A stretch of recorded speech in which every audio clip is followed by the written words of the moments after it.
I do want to talk about the Colts because it's funny. They were up 33-0 and they were like kicking field goals and what have you. And I was like, okay. And listen, this is a team that allowed 33 points in one quarter against the Cowboys. So like, I was like, this is really great, but I'm like, I don't know if it's safe. Like, I don't know, but I'm like, they really can't blow this, right? And they just did not show up for the entire second half.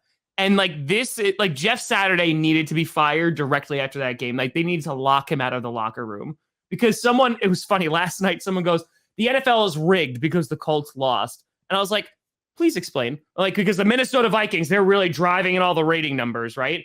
So he's just like, oh, because no actual professional coach would allow that to happen. And I was like, you know what? You're right.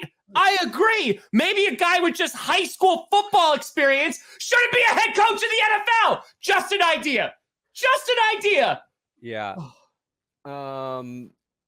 Somebody during the stream said, should Jeff Saturday be the first interim head coach fired midseason? I want interim head. It's assistant to the assistant regional manager. Yes. That's what I want. Who should they bring in to replace him? I think either Traffic Cone, Kyle Brandt, or Mina Kimes. It can only be another TV personality. But this time, the TV people can't have had actual NFL playing. Can you and I please run the Colts for the last 3 games, please? Oh, my God. First thing we do, I'll trade Jonathan Taylor to you. Ooh, to the Broncos? To the Broncos, yeah. You want him? Oh, yeah. I want Jonathan Taylor and Quentin Nelson. Actually, I might take Quentin Nelson over Jonathan Taylor. Oh, okay. All right. Then I don't know who I want then. You can have Jonathan Taylor.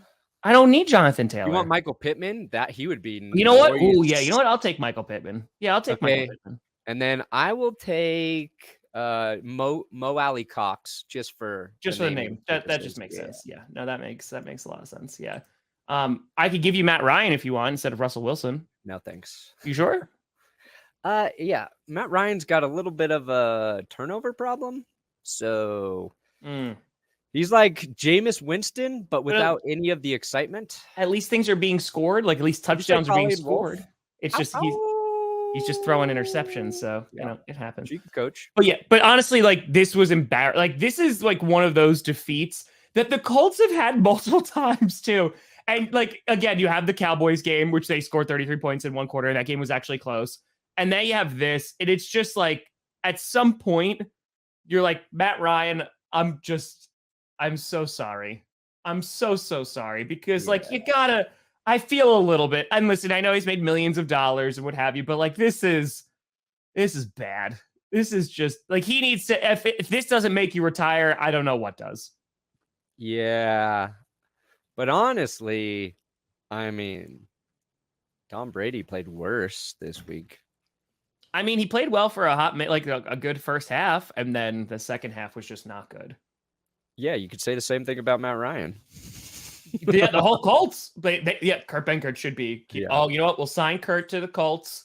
Put him on the 53-man roster. I think we can do it. Yeah, Jonathan Taylor, I saw that. He's out for the year too. Yep, I saw that. So yeah, he's just never was healthy this year. No. Shaquille Leonard, not healthy. He's on IR. Nothing went right for the Colts. Taylor, high ankle sprain. So Colts are backing it up. That game, you said you're like 33-0, not 100% sold on the Colts. Yeah, I thought there was no chance in hell the Vikings were coming back in that game. Because it was the same score, the same amount of points that the Cowboys scored in one quarter. But it was the Vikings to me. I was like, it's just not their day, man. I could see their offense scoring, a bunch of points because that's the strength of their team. But I had no way believed that their defense was not going to allow, 2 field goals in the second half would have won it. They gave up 1 field goal. Yep. And then that was it. That was done. Even the craziest part of that game, what makes it even worse for the Colts is they were gifted opportunities by the officials. Oh my God, yeah. Was lopsided in their favor from an officiating 100%. Standpoint. 100%. Which makes Like that's the dumbest comeback in NFL history. 2 touchdowns the Vikings scored, taken away because they rule forward progress on Pittman, and they blew the play dead on the fumble that was scooped and scored, both by Chandon Sullivan. That's 12 points swung back in your favor. Like, you can't capitalize off of that, like, at any point ever in the second half. Dude, it was horrendous. Like, the game plan, it just like that. It truly is. Like, we're talking about how that's the biggest comeback. Like, that collapse is legendary. Oh, like, and it just shows, like, yes, Jeff Saturday, not that he was ever going to be, but that was one of the best plays I've seen this year on defense. Did you see that, Perna? The Titans interception? So basically, Justin Herbert throws it, and it's in the back of it's like on the side of the end zone. And the volleyball set? Yeah, he literally jumps out and chucks it like right back to the defender. Oh, yeah, Fab. I've been saying that for weeks now. Absolutely. Yeah, like they're finding ways to win, which is gritty, but yeah. That game was like such a flip. True. Because I knew I had to make a video about it, and it was going to be like exposed, the Vikings. And I was like, this is a team that has found ways to win, and then they get blown out. Ha ha ha. They're done. And then they found a way to win. They found a miraculous way to win. Question is, we've seen the Vikings have miracles happen for them. One Stephon Diggs in the postseason.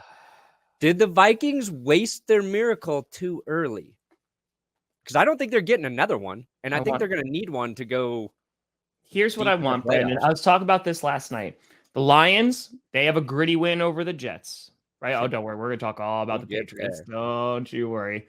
Like, they have a gritty win, 4th and inches, and they get a touchdown, right? The Lions, they wind up winning, and there you go. But if the Vikings continue to win and hold on to the number 2 seed, then maybe the Packers or the Lions sneak in at 7. If one of them eliminates them, I will be so happy. Wild card round at home. And you know what? If it can't be us, I will wholeheartedly root for the Lions. And I mean hard. Oh, absolutely. You will hear the roaring from here to embarrass them. Because when's the last time that the Lions won a playoff game? I don't know if I was alive. I mean, for it to be against the Vikings would be incredible. Incredible. So. Yeah, at this, the 2 things I'm rooting for right now are the Lions to get in. Yes. And the Jaguars to get in. Which the Jaguars, very possible, because talking about choke jobs, let's talk about the Dallas Cowboys up 17 points. How about them Cowboys? America's team is the Jacksonville Jaguars.